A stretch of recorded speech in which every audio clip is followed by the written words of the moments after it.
Seat बंटवारे का दौर चला, सीट किसको कितनी सीट मिलेगी, इस पे बड़ी चर्चा हो रही है। ये अलग बात है कि हम आपके साथ बैठे हैं तो सवाल तो आप हमसे करिएगा कांग्रेस इस बार कितने सीटों पर चुनाव लड़ने की तैयारी कर रही है? कि नंबर तो बताना उचित नहीं होगा पप्पू यादव ने अपनी पूरी पार्टी आपकी पार्टी में शामिल कर दिया, पूर्णिया से उनको आप टिकट नहीं दे पाए। कि जो सवाल आपका है वो हमें हमारे सवाल से मैच नहीं खा रहा है।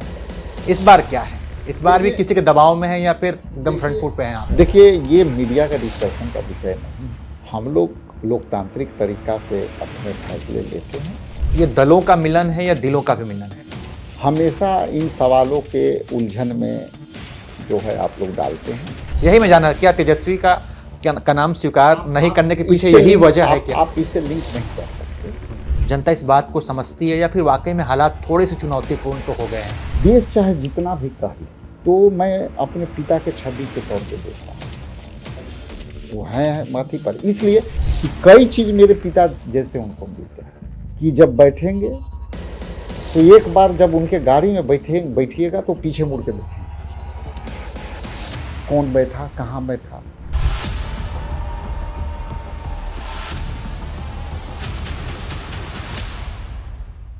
नमस्कार, बहुत स्वागत है आपका। आज हमारे साथ है बिहार कांग्रेस की कमान संभाल रहे PCC chief Rajesh Ram ji. Sir का जन्मदिन भी है, काफ़ी व्यस्त हैं और इस व्यस्तता के बीच इन्होंने हमें समय दिया, इसके लिए बहुत धन्यवाद सर को। और सर, आपको जन्मदिन की बहुत सारी बधाई। थैंक यू, बहुत धन्यवाद। और आपको भी और आपके पूरे टीम को, आपके चैनल को मेरे तरफ से शुभकामनाएं कि आपने अप्रोच किया, मुझे अवसर दिया, उसके लिए भी आपको, चैनल को बहुत बहुत धन्यवाद। सर, बिहार चुनाव में वोटिंग में करीब 1.5 महीने का वक्त बचा है, तो अभी फिलहाल वर्तमान में आप अपनी पार्टी को कहाँ पाते हैं? क्योंकि जिस तरीके से नीतीश कुमार ने पिटारा खोल दिया है, महिलाओं को 10,000 दे रहे हैं, बुजुर्गों को 1,000 दे रहे हैं, 125 यूनिट बिजली फ्री कर दिए हैं, इतना फ्री चल रहा है कि जनता जो है फिर क्यों महागठबंधन को अपनाए, क्यों चुने? देखिए, दो सवाल आपका आया। पहला तो कि आप कहाँ पाते हैं, तो अखिल भारतीय राष्ट्रीय कांग्रेस पार्टी पूरे देश में जो संघर्ष है वो सीधा संघर्ष कर रही है और जनहित के मुद्दे पर कर रही है।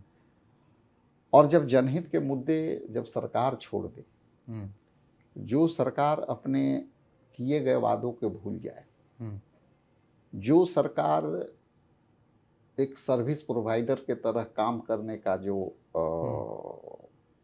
भावना लेकर के लोगों से वोट लिया, तो इस तरह का घोषणा चुनावी वर्ष में जिसकी आपने चर्चा की, वो दर्शाती है कि आपने विगत 20 वर्षों में और केंद्र में 11 वर्षों में आपने कोई भी सर्विस प्रोवाइडर के रूप में आप जनहित के मुद्दे, रोजगार, पलायन, नौकरी और इंडस्ट्रीज का अवसर यदि आप नहीं दिए हैं तो इस तरह का आपको घोषणा करना पड़ेगा।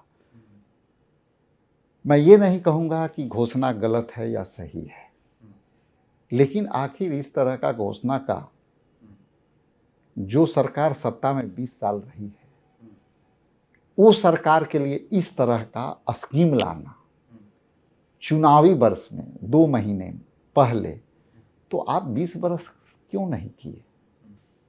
तो 20 वर्ष पहले से यदि आप करते और जिस परिवार के आप पैसे से मदद कर रहे हो, तो 365 दिन का 1 साल होता है, ठीक है। अब इनटू आप 20 कर लो, 20 ईयर, तो वो आज तो आर्थिक रूप से सबल हो जाते, गरीबी रेखा से बाहर हो जाते, उनको मनरेगा में काम नहीं करना पड़ता, उनको दिहाड़ी नहीं करना पड़ता, उनको भवनों में जो दिल्ली मुंबई में जो राजमिस्त्री के काम करते हैं, जो लोग बालू और गिट्टी ढुलाई कर करके भवन बनाते हैं, तो ये सब तो बाहर नहीं जाना था, बड़ी मदद होती। तो ये चुनावी वर्ष में इस तरह का एजेंडे पर जनता सारी बातें महसूस करती है कि जो सरकार यदि इस तरह के बातें की है तो इनके मतलब ये अपने कार्यकाल में जनहित के मुद्दे को उन्होंने नहीं किया, इसलिए ये सहारा लेना पड़ रहा है। तो आप ये समझ रहे हैं कि जनता इन चीज जो आप कह रहे हैं, जनता इस बात को समझती है, या फिर वाकई में हालात थोड़े से चुनौतीपूर्ण तो हो गए हैं? क्योंकि एक फ्री वाला कल्चर जानते हैं हमारी कंट्री में चलता है, लोगों को योजनाएं, पैसे, रुपए फ्री में मिलते हैं, तो आप लोग जो हैं थोड़ा सा अपना मन बदल देते हैं, मूड बदल देते हैं। कई लोग जगह तो लोग पैसे दे के वोट खरीद भी लेते हैं। देखिए, ये जनता पे इस तरह का सवालों का जवाब देना, जो सवाल आप कर रहे हैं, वो सवाल जनता को कटघरे में खड़े करने वाली नहीं है। जनता भावनात्मक रूप पर, और बिहार में कि जनता जागरूक है, हर बात को समझती है कि इस तरह के स्कीमें चुनावी वर्ष में आए हैं, पहले क्यों नहीं आए हैं। तो जनता यहाँ समझदार है और जनता सब कुछ समझती है। हम इतना ही कहेंगे कि सरकार से यहाँ की जनता ऊब चुकी है और विकल्प ढूंढ रही है, और विकल्प में इंडिया गठबंधन में कांग्रेस पार्टी और इंडिया गठबंधन में अपना जो है विकल्प देख रही है। इसलिए आपका पहला सवाल जो था कि आप कहाँ पाते हैं, तो मेरा उसका जवाब है कि इंडिया गठबंधन पूरी ताकत से विकल्प के रूप में खड़ी है सामने वाले वर्तमान सरकार के सामने, और कांग्रेस पार्टी पूरी ताकत से अपने आप को रिवाइवल किया है, और उस रिवाइवल के फायदा इंडिया गठबंधन को होने वाला है। हर चुनाव में एक दौर आता है, टिकट बंटवारे का दौर होता है, सीट बंटवारे का दौर होता है, जोर शोर से प्रचार अभियान का दौर होता है। ये जो अभी दौर चल रहा है, ये सीट बंटवारे का दौर चल रहा है। सीट किसको कितनी सीट मिलेगी, इस पे बड़ी चर्चा हो रही है। तो कांग्रेस इस बार कितने सीटों पे चुनाव लड़ने की तैयारी कर रही है? देखिए, यदि पूरे देश में 90 के बाद का जो दौर रहा, 90 के पहले हम बहुमत के सरकार में कांग्रेस पूरे देश में रही, लेकिन इंडिया में पूरे देश में एक बदलाव जनता चाहे कि चलिए ठीक है, हम रीजनल पार्टियों को मौका देना चाहिए। लेकिन बदलाव जो है जनता का मूड है, जनता चाहती थी कि विकल्प के रूप में हो, लेकिन जो परिस्थितियां बदली, रीजनल पार्टियां के बाद फिर राष्ट्रीय पार्टियां अपनी अपनी दम पर अपना ताकत दिखा रही है, जिसमें कांग्रेस पार्टी भी 2024 के चुनाव में जो है अपना ताकत दिखाई। विपक्ष के रूप में आदरणीय राहुल गांधी जी ने जो संसद के अंदर अपनी प्रेजेंटेशन दी। आप बात कर रहे हैं गठबंधन का, तो दल चाहे कोई भी हो, यदि आप गठबंधन में हैं तो एक बड़ी परिवार के साथ आपको बैठ करके फैसले लेने होते हैं, और जब आप बड़े फैसले लेने होते हैं तो उसमें सभी के प्रतिष्ठा का, सभी के भावना का, साथ ही साथ जनता का भावना का भी इम्पैक्ट होता है। इसलिए देर हो सकती है, ये किसी के लिए है, हमारे लिए नहीं है। आप सामने वाले एनडीए गठबंधन को भी देखेंगे तो उनका भी कोई तय नहीं हुआ है।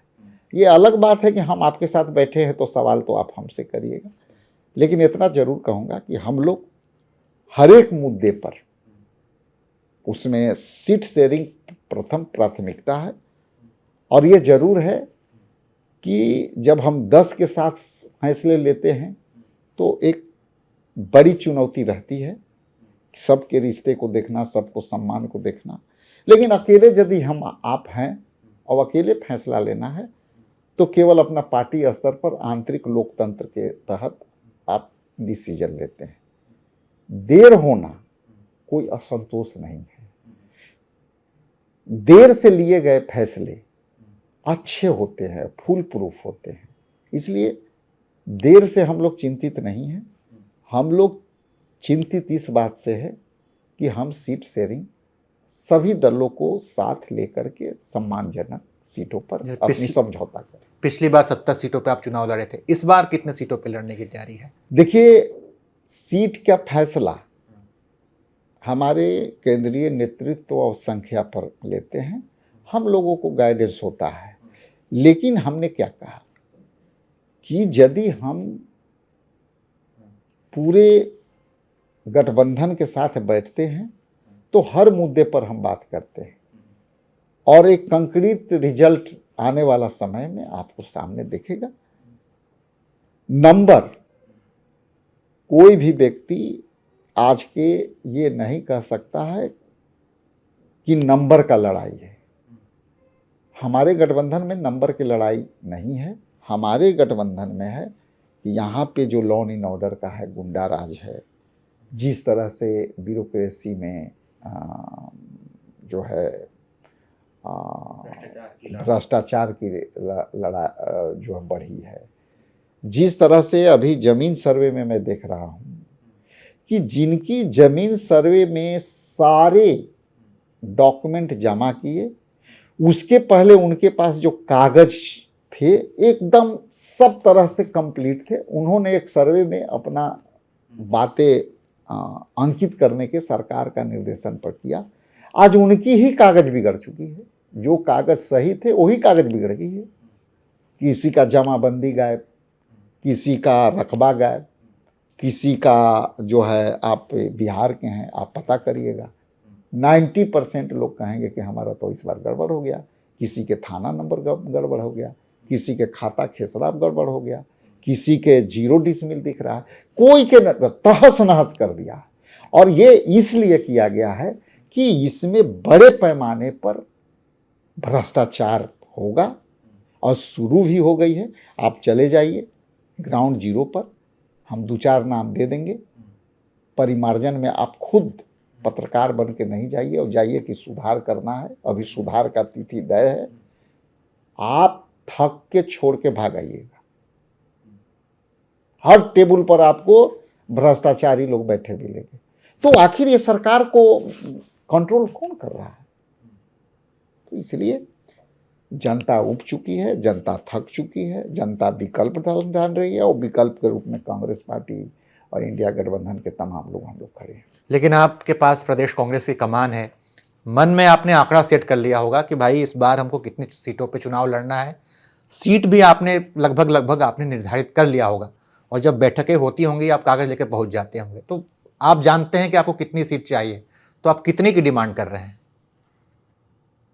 आप एकदम जितनी भी बात किए वो सब मैं स्वीकारता हूँ, लेकिन नंबर तो बताना उचित नहीं है। अच्छा ठीक है, एक चीज जो लोग बात कर रहे हैं कि इस बार आकलन लोगों का है, उनका यह कहना है कि कांग्रेस पिछली बार 70 सीटों पे चुनाव लड़ी थी, इस बार कांग्रेस का फोकस ज्यादा सीटों पे लड़ना नहीं है।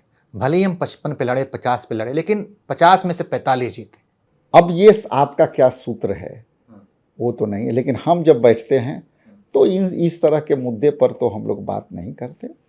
हम लोग जो भी सवाल है मैं उसको खारिज नहीं कह रहा हूँ, लेकिन इतना जरूर है कि जो सवाल आपका है वो हमें हमारे सवाल से मैच नहीं खा रहा है। क्या तैयारी है अब? कुछ तो आपने निर्धारित किया होगा। मन में निर्धारित है, मन में जो है सम्मानजनक सीटों का समझौता सबके लिए हो, पार्टिकुलर कांग्रेस पार्टी के लिए ही नहीं हो।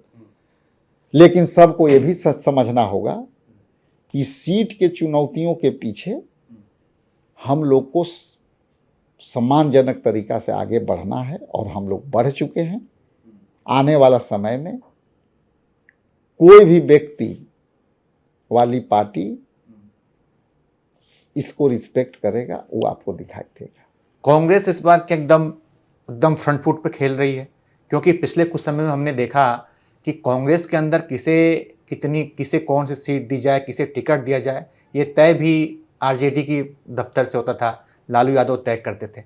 अब आपने कमान संभाला है। हम उदाहरण के तौर पे लोकसभा चुनाव में पप्पू यादव ने अपनी पूरी पार्टी आपकी पार्टी में शामिल कर दी अपनी, लेकिन फिर भी पूर्णिया से उनको आप टिकट नहीं दे पाए। इस बार क्या है? इस बार ये किसी के दबाव में है या फिर देखिए,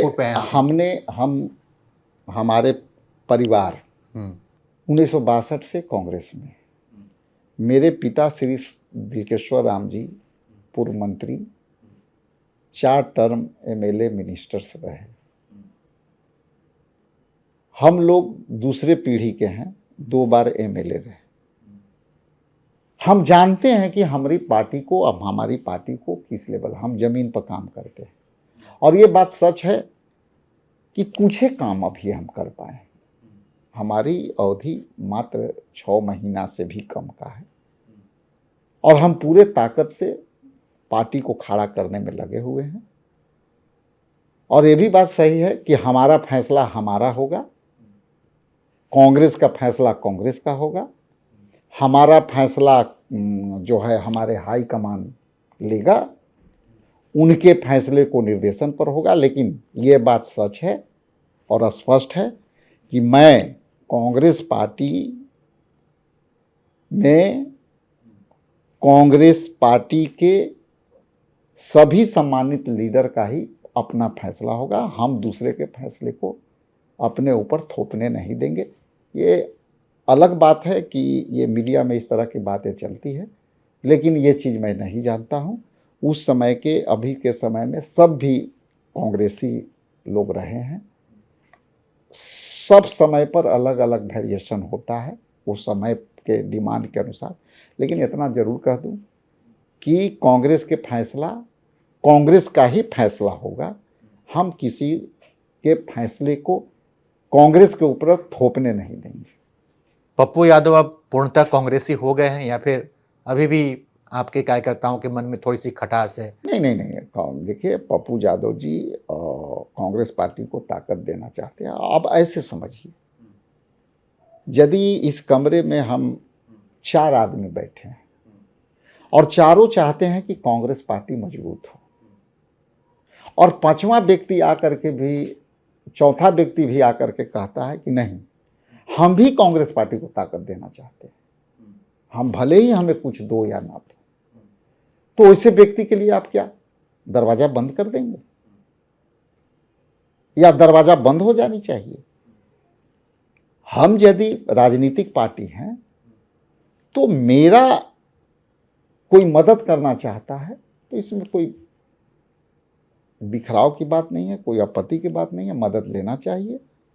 और यदि किसी को मदद करने से थोड़ा भी हमको फायदा होता है तो इंडिया गठबंधन को फायदा होता है।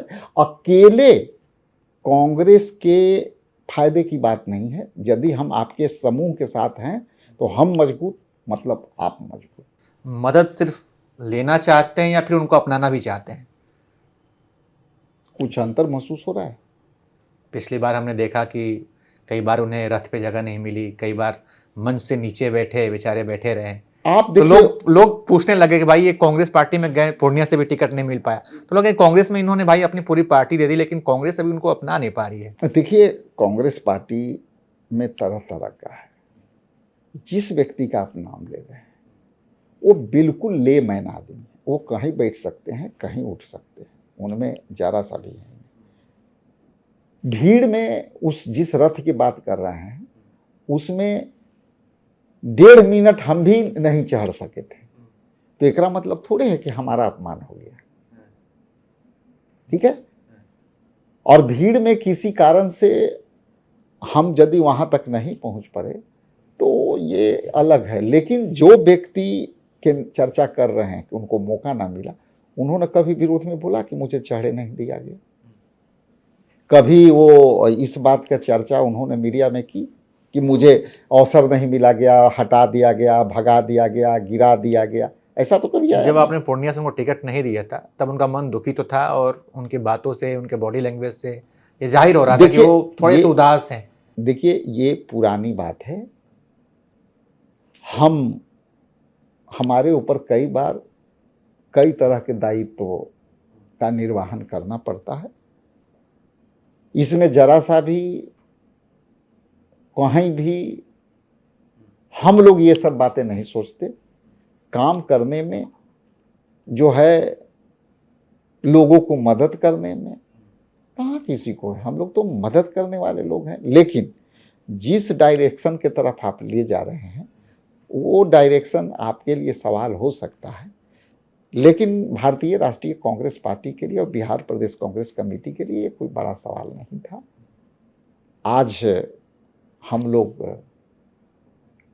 बढ़िया से काम कर रहे हैं, कांग्रेस पार्टी को खड़ा कर रहे हैं, कांग्रेस पार्टी को लोगों में चर्चा में ला रहे हैं, कांग्रेस पार्टी मीडिया में भी चर्चा में आई है।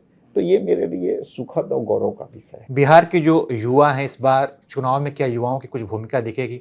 कन्हैया कुमार जो कि बिहार के युवा हैं, युवा नेता हैं, उनको दिल्ली से आपने चुनाव लड़वा दिया।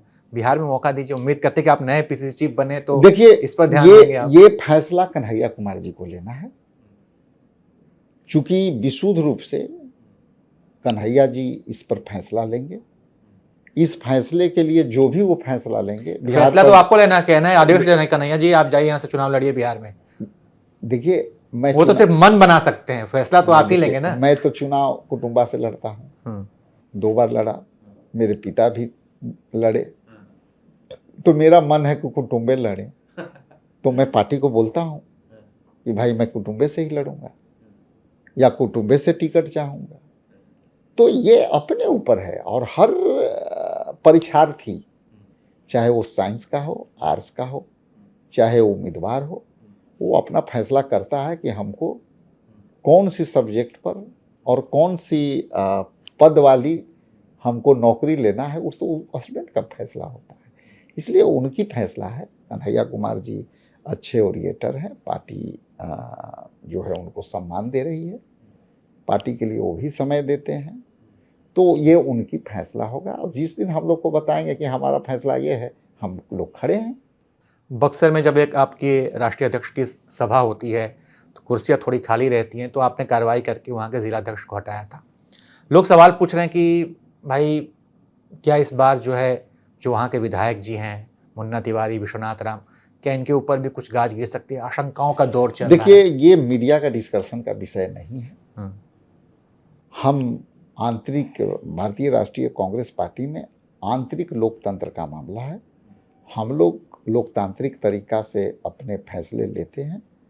जो भी फैसला लेता है हाईकमान लेता है, और उनके नेतृत्व में कई कमेटियां हैं, वो लेता है। जो कमेटियां फैसला लेगा वो है। लेकिन जो सवाल है आपका, ये सवाल जो है कहाँ से उड़ी, कैसे उड़ी, हमको नहीं पता आपका सूत्र। सिटिंग लेकिन सीटिंग एमएलए को चिंता करने की कोई जरूरत है कि मतलब वो अपना टिकट कंफर्म समझे? नहीं, अभी तो हम लोग सीट शेयरिंग पर आगे बढ़ रहे हैं।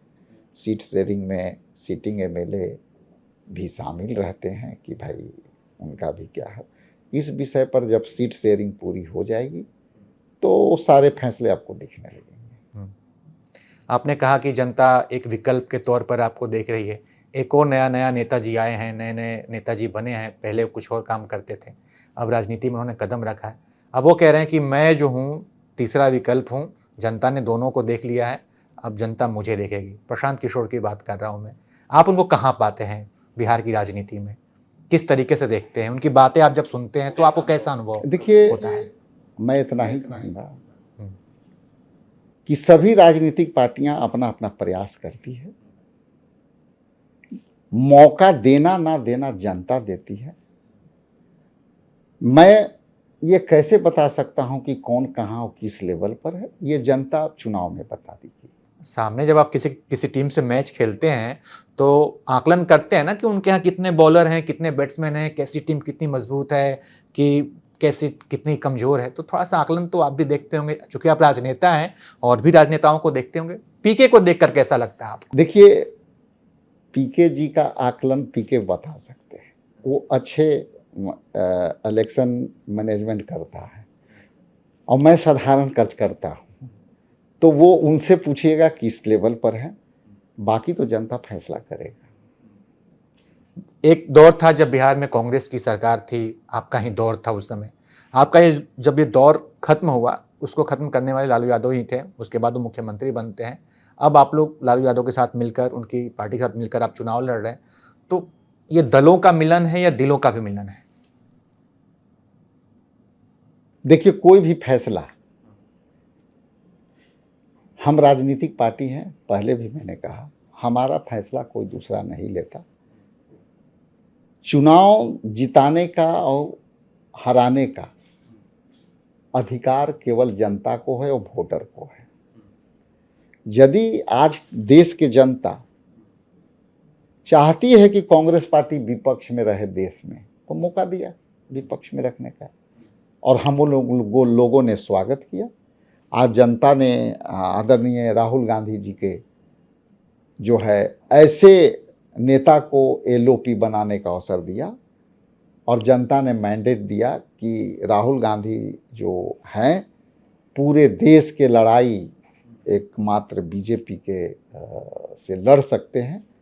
जिस तरह से राहुल गांधी जी ने वोटर अधिकार यात्रा को लेकर के बिहार में बनाई, जिस तरह से जीएसटी पर उन्होंने अपनी पक्ष रखी, जिस तरह से सिंदूर वार की भी चर्चा की, जिस तरह से कोरोना काल में उन्होंने बातें कही, जिस तरह से नोटबंदी पर राहुल गांधी जी ने बातें कही, आज देश उसको डंस को झेला है। और तब भी जनता ने डिसाइड किया कि नहीं, एक आज के बाद नेक्स्ट इलेक्शन जो हुआ, जिसकी अभी विपक्ष में है, जनता ने कहा कि नहीं, अब विपक्ष को मजबूत होना चाहिए, और नहीं तो ये सरकार निरंकुश हो जाएगी। और आज राहुल गांधी जी को जिस तरह से जनता ने विपक्ष में बैठाया है, और बखूबी विपक्ष में रह करके जनहित के मुद्दों को उन्होंने उठाया। आरजेडी के साथ दिल मिले हैं आपके, कि दलों का मिलन है? देखिए, हम पूरे देश के स्तर पर आप आंकड़ा निकालें और समय और तिथि देखें तो हम लोग सबसे पुराने और अलायंस पार्टी, सबसे पुरानी पार्टी है कांग्रेस। ठीक, सब हमारा उनकी पार्टनरी सब में इधर उधर हुआ, लेकिन कांग्रेस और आरजेडी का गठबंधन में आप कभी भी नहीं देखे होंगे कि लैक ऑफ कोई डिफरेंस आया है। ठीक है, हर पार्टियां अपना विस्तार चाहती है, मैं भी अपना विस्तार चाहूँगा, लेकिन यदि सबसे पुरानी दोस्ताना की बात करें तो हमारा उनका है। आपने कहा कि जनता ने कहा कि आप विपक्ष में बैठिए। तेजस्वी यादव भी कहते क्या हैं जनता के सामने, पब्लिकली मानते हैं ये बात कि राहुल गांधी भारत के अगले प्रधानमंत्री होंगे, प्रधानमंत्री के उम्मीदवार हैं, साफ क्लियर कहते हैं, उसमें कोई दो राय नहीं है, कहीं कुछ शंका नहीं है। लेकिन राहुल गांधी क्यों नहीं मानते हैं कि तेजस्वी यादव बिहार के मुख्यमंत्री होंगे? देखिए, हमेशा इन सवालों के उलझन में जो है आप लोग डालते हैं, ये स्पष्ट है कि हम इंडिया गठबंधन के लोग वर्तमान सरकार को सत्ता से बाहर करेंगे। हमारी वो चुनौतियां हैं, बाकी सब हम लोग मिल बैठ करके देख लेंगे। अच्छा, कहीं कांग्रेस ये भी मानती है क्या कि बिहार चुनाव अगर हम बगैर किसी चेहरे के लड़े तो उसका हमें फायदा मिलेगा, इसलिए आप लोग मुख्यमंत्री के दावेदार के नाम का ऐलान नहीं कर रहे हैं? ऐसा तो नहीं है कहीं? देखिए, कांग्रेस पार्टी कहीं भी किसी चेहरे को आगे करके नहीं लड़ती है। आप देख लें, हम अपने पार्टी के परिप्रेक्ष्य में बोल रहे हैं। कभी यही मैं जानना, क्या तेजस्वी का नाम स्वीकार नहीं करने के पीछे यही वजह है क्या? आप इसे लिंक नहीं कर सकते। मैंने कहा हर पार्टी के अपना अपना सोच है, और जो भी फैसले हमारे केंद्रीय नेतृत्व आंतरिक लोकतांत्रिक पद्धति से जो लेते हैं वो विषय अलग है। लेकिन हमारे दल में यदि इस तरह का प्रोजेक्शन किसी को इलेक्शन के बिफोर आया है तो आप बताएं, हम अपने दल की बात कर रहे हैं। लेकिन आपकी तारीफ करनी पड़ेगी राजेश जी कि ऐसे दौर में जब कहा गया था कि कांग्रेस किसी के दबाव में निर्णय लेती है, आपने जब से कमान संभाली है, पार्टी अपने स्टैंड पे चल रही है, और आपने राहुल गांधी की बड़ी यात्रा करवाई। राहुल गांधी से आपने एक लंबा वक्त भी बिताया बिहार में, क्या कुछ आपने महसूस किया? देखिए, राहुल गांधी जी से मैं बहुत ही एक साधारण कार्यकर्ता की तरह रहने वाले व्यक्ति हैं। मैं उनके साथ घंटों बिताया। देश चाहे जितना भी कह ले उनके बारे में, लेकिन आज के समय के दौर के इतनी साधारण व्यक्ति मैंने आज तक लाइफ में नहीं देखी। मेरे पिता भी बहुत गांधीवादी नेता थे, और कभी कभी मैं अपने जब उनके साथ रहा तो मैं अपने पिता के छवि के तौर पे देख रहा हूँ। अच्छा, वो है माथी पर, इसलिए कि कई चीज मेरे पिता जैसे उनको मिलता है। जैसे उनका क्या है कि जब बैठेंगे तो एक बार जब उनके गाड़ी में बैठिएगा तो पीछे मुड़ के देखेंगे कौन बैठा, कहाँ बैठा, ठीक से बैठा नहीं बैठा, सबकी चिंता करते हैं। सब कुछ चिंता करते हैं। आप जब गाड़ी से उतरेंगे तो 1 सेकंड 30 सेकंड के लिए रुक के देखेंगे, मुड़ के देखेंगे कि सारे लोग उतरे, ठीक हो भैया, कोई दिक्कत। तो ऐसा व्यक्ति वो है। दूसरी कि वो व्यक्ति को हम क्या कहें, बहुत ही सेंटिमेंट वाले व्यक्ति हैं दूसरे के प्रति, अपने प्रति नहीं। अपनी उनको बहुत चिंता नहीं, लेकिन मैं सामने से मैं उनको देखा हूँ। कई बार मैं गाड़ी से जीप से उतरता था तो पहले उतर जाते थे, वो पीछे से मैं उतरता था रुक जाते थे, ऐसे हाथ बढ़ाते थे कि संभल के। तो ऐसे नेता के बारे में आप क्या कहिए, वो आज के डेट में राजनेता नहीं है, वो आम कॉमन व्यक्ति है और वो जन नेता है। और जन नेता इसलिए नहीं है, मैं उनके साथ बिताया हूँ और मैं बताता हूँ कि यदि उनके पास खाने का कोई चीज है तो पहला ऑफर आपका, और जितना लोग हैं पहले वो और तब मैं। ये है राहुल गांधी। और राहुल गांधी जी ने जिस तरह से मुझे सम्मान दिया है, हम समझते हैं कि पूरे बिहार को उन्होंने सम्मान दिया। एक आम वर्कर के तरह मैं भी रहा, वो भी रहते हैं। इसलिए उनके प्रति मेरे पास शब्द नहीं है, वो व्यक्ति क्या है। आपके पास तो पूरे बिहार की जिम्मेदारी है, ऐसे में भाजपा एनडीए ये भी सोच रही होगी कि इनका ध्यान तो पूरे प्रदेश पे है, इधर उधर घूम रहे हैं, इनको अपने विधानसभा सीट पे जो है समेट दिया जाए। तो उसके लिए आप कितना तैयार हैं, क्षेत्र में समय दे पाते ये हैं? बात तो आपने एकदम पक्की कही कि अब तक मैंने चुनाव लड़ने तक और जीतने तक का राजनीति को समझ पाया था। हम अपने पार्टी को अच्छी तरह से समझते थे, अपने वर्करों को भी समझते थे। लेकिन जब आप बड़े पद पर जाते हो तो लोगों का ईर्ष्या बढ़ता है, ये मैं फील कर रहा हूं। जो साथ होते हैं कभी कभी वो भी साथ नहीं होते। अच्छा। ये मैं निश्चित तौर से देख रहा हूं। और कई लोग हमारे क्षेत्र के तरफ भी डाइवर्ट हुए हैं, लेकिन मैं अपने जनता और अपने वोटर और अपने कार्यकर्ता कि पूरी तरह से मैं जानता हूं, कनेक्टेड है आप, पूरी तरह से मैं समझता हूं। और मेरे कार्यकर्ता हमसे शिकायत 1000 करेगा, लेकिन वोट देना होगा तो इधर उधर नहीं करेगा। ये मैं अपने कार्यकर्ता, और ये मेरे रिश्ते कुटुंबा विधानसभा से आज के रिश्ते नहीं है। 62 से हमारे पिताजी का नाम भले बदला है परसिमन में, लेकिन क्षेत्र का जो टोपोग्राफी है वो ऑलमोस्ट वही रहा है। तो 62 से लेकर के 89 तक 90 तक हमारे पिता प्रतिनिधित्व किया वहाँ पे। 73 के जो इमरजेंसी 73-74 में लगी थी, उस समय जब इंदिरा जी के साथ जेल गए थे, तो विगत 3 वर्ष तक हमारी कांग्रेस का सत्ता पूरे देश में नहीं था। उसी समय हमारे पिता हारे थे, जो इमरजेंसी के हवा के बाद का जो चुनाव था। उसके बाद से लगातार 4 टर्म और रहे, 2 टर्म हम रहे। तो एक एक व्यक्ति के मिजाज को मैं समझता हूँ। आपने कहा कि जब आदमी किसी बड़े पद पे जाता है तो जलने वालों की संख्या बढ़ जाती है, अपने होते हैं वो भी साथ छोड़ने लग जाते हैं। तो ये जलने वाले लोग अपने हैं या फिर किसी दूसरे दल के हैं? देखिए, हम तो ये जरूर कहेंगे कि हम जब 2 टर्म से विधानसभा में हैं तो हमको व्यक्तिगत तौर से सारे से इंटरेक्शन है और किसी से हमारा बेमानता नहीं है, और कभी भी हम व्यक्तिगत हमले में विश्वास नहीं करते। हम वैचारिक सिद्धांतिक तौर से हम विचारधारा से बंधे हुए लोग हैं। हमारी विचारधारा को यदि कोई घात करता है, प्रतिघात करता है, तो हम अपनी उसका उत्तर देते हैं, प्रतिक्रिया देते हैं। लेकिन हम पर्सनल लेवल का राजनीति, और हमारे नेता राहुल गांधी जी खुद कहते हैं कि भैया पहले अपने तरफ देख करके दूसरे को सम्मान करते हुए राजनीति करनी चाहिए।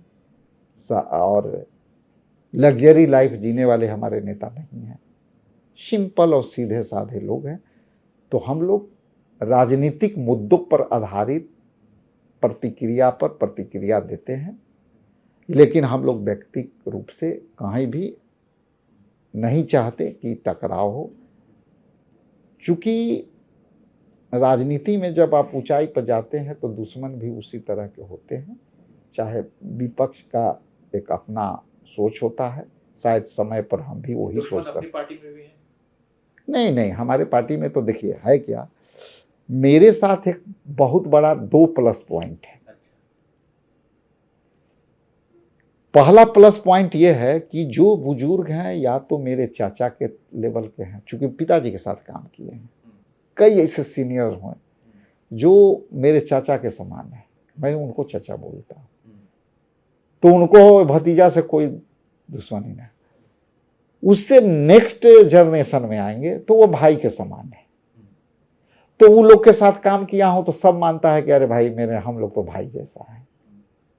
और तीसरा जो है, जो हमसे कम उम्र के लोग हैं, वो लोग को लगता है कि भाई सेकेंड जनरेशन राहुल गांधी जी ने लीडर दिया है तो ये मेरे ही जैसा है। तो हमको ये बहुत बड़ा प्लस पॉइंट है। और अभी के समय में जो आप लोग के मीडिया में चलता है गुटबाजी हुई है, किसी से पूछ लीजिए, किसी से बंद कमरे में पूछ लीजिए, कहीं भी आपको गुटबाजी और मेरा बारे में कंप्लेन नहीं आएगा। ये मेरी अपनी सोच है। ऐसे हो सकता है इंसान हूँ, हो सकता है कुछ हमसे भी गलतियाँ होती होगी, लेकिन मेरे तरफ से जानबूझ के गलतियाँ नहीं होगी, क्योंकि हम अपने पिता के आदर्श के साथ साथ राहुल गांधी जी के आदर्श को समझते हैं और उनकी भावना को भी हम समझते हैं। इसलिए 100 गलतियाँ दूसरे कर सके, लेकिन मेरे तरफ से कोशिश होगी कि सोच करके भी गलतियाँ ना हो और अनजाने में भी गलतियाँ ना हो। इस बार अगर आपके गठबंधन में ओवैसी जी रहते हैं तो थोड़ा फ़ायदा और मिलता आपको, क्योंकि पिछली बार जिस तरीके से सीमांचल में उन्होंने अपनी परफॉर्मेंस दिखाई थी तो उसका कुछ फ़ायदा मिलता, लेकिन इस है नहीं वो। देखिए वो अब उनकी दलगत बात है, अब क्या वो तो फायदा चाहते ही थे, आपने कहा क्या कि नहीं नहीं। क्या क्या फायदा होगा, क्या नुकसान होगा, ये तो आकलन करने का, विश्लेषण का विषय आपका है।